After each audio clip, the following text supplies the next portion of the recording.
Next, Shri Suresh Prabhu ji. Sir, this is the first time that a finance minister is reporting to this parliament after the enactment of the Fiscal Responsibility and Budget Management Act about how the act is being complied with by the government. And for the first time, there is a midterm review of the budget which is also presented before the House. Sir, I must of course compliment him because he has already said that he really believes in the spirit of the Fiscal Responsibility and Budget Management Act. Sir, one of the principle of this is that this year, in the 6 months period since the beginning of this financial year, the revenue deficit should have been 45%. So this time he has reported that the revenue deficit is 78.7% of the budget estimate. So we are already overshot it substantially.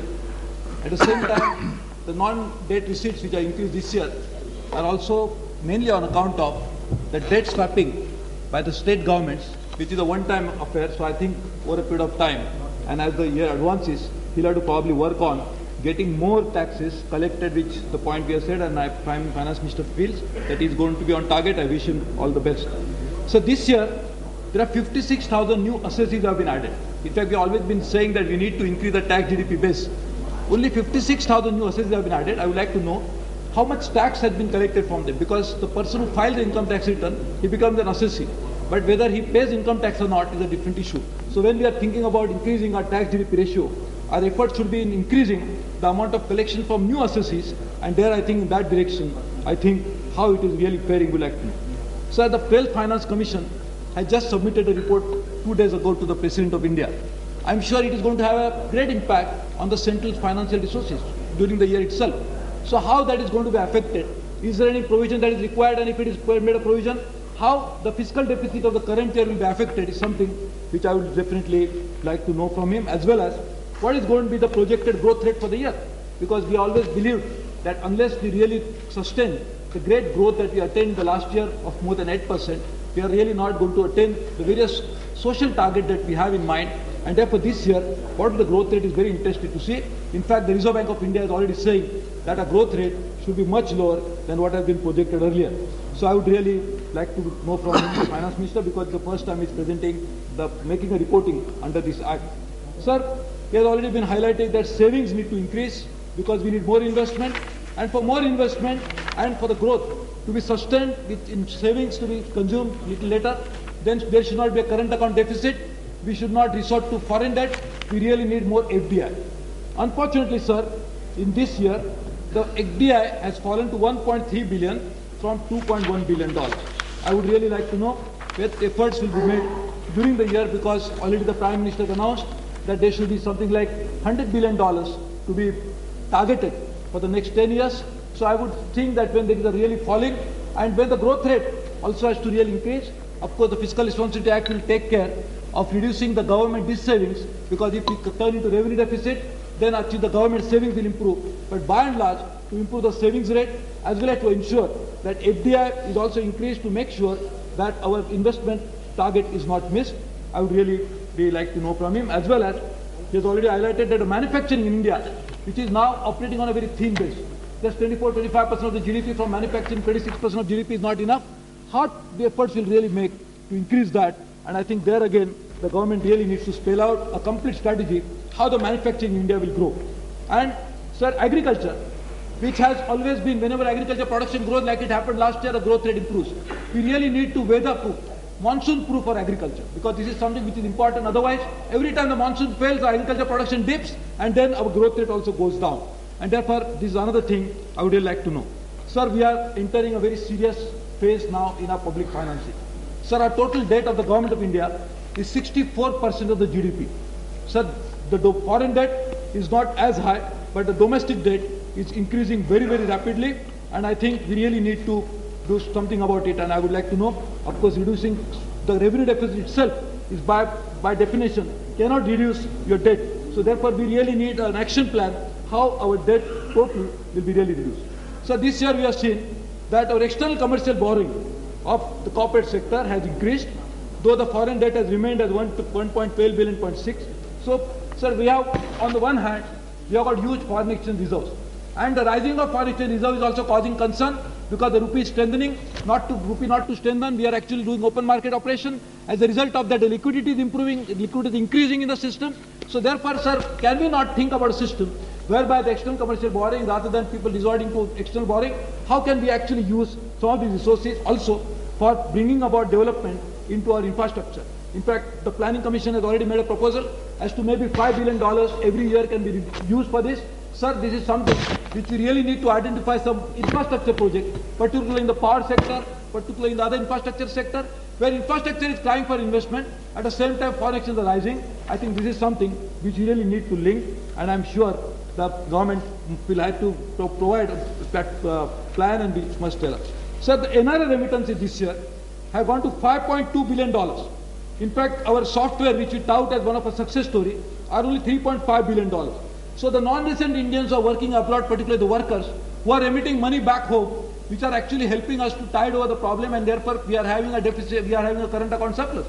Sir, these NRIs, these people are really not getting any incentives in form of any fiscal incentive or otherwise from the government. In fact, sir, the investment commission which has been appointed by the government, in fact, there is not a single representative of the NRIs on that commission, when in fact the money that should come into the country, most of it will come from NRIs, as it has happened in China. The overseas Chinese have contributed significantly to this.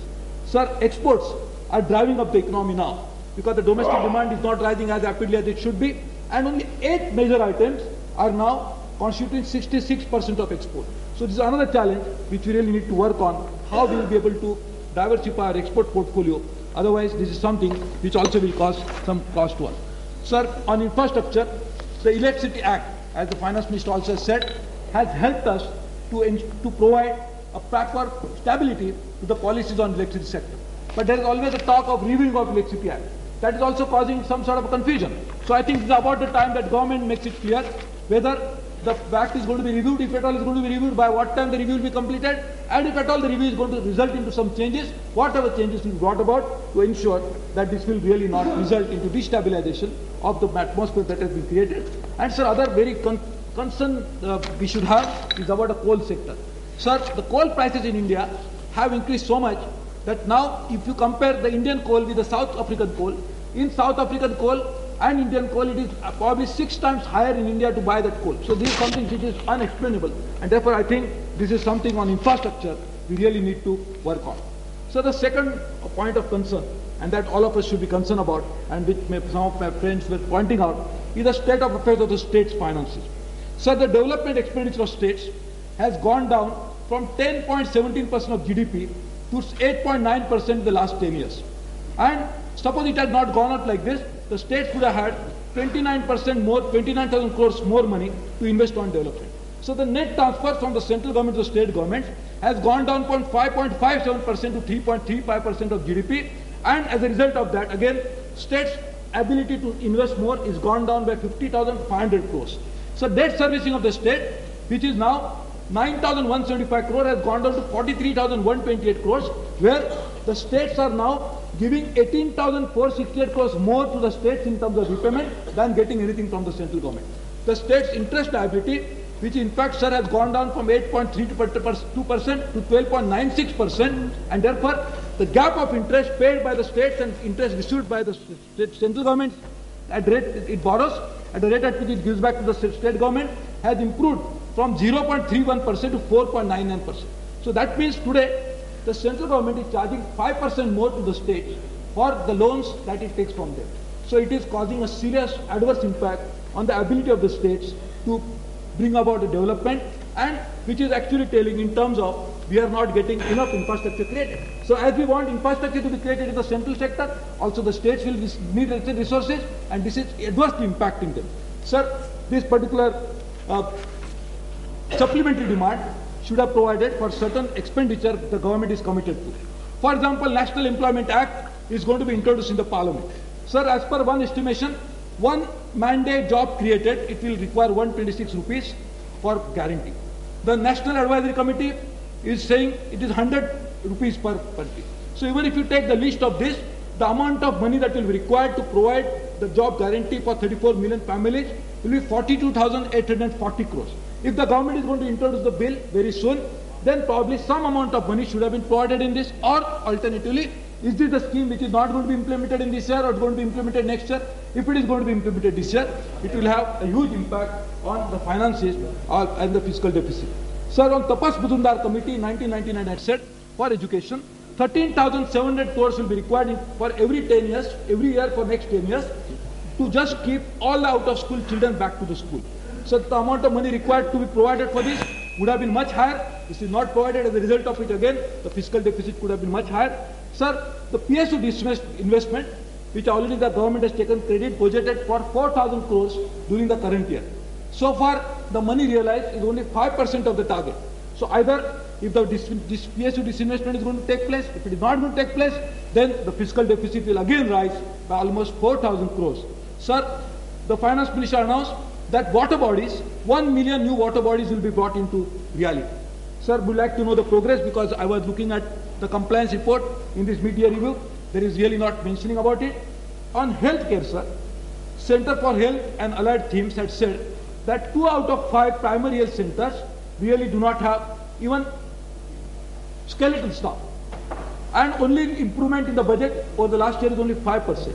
So this again will not be sufficient to meet the target, and therefore I would really like to know on Antodaya Anna Yojana, 15 out of 20 million families I have tried to find up. And so therefore the point I am saying is that this midterm review of our current budget as well as the reporting under Fiscal Responsibility Act should encompass all these issues to make sure that we get a holistic picture to know whether the government will be able to attain the target as envisaged under the Act, as well as the supplementary demands on grant should provide for all those commitments which government has been making, and if the adequate monetization of those commitments reflects in this budget, then probably the amount of money will be much higher. So, sir, but of course, on behalf of opposition, we will not like to give some more time because the chair always says. आपकी party के एक और member भी है जिसने बोलना है. अगर उसने नहीं बोलना तो आप टाइम ले सकते हैं, ले लें एक आधा मिनट. ठीक है, I will wait for him otherwise. Thank you. Next.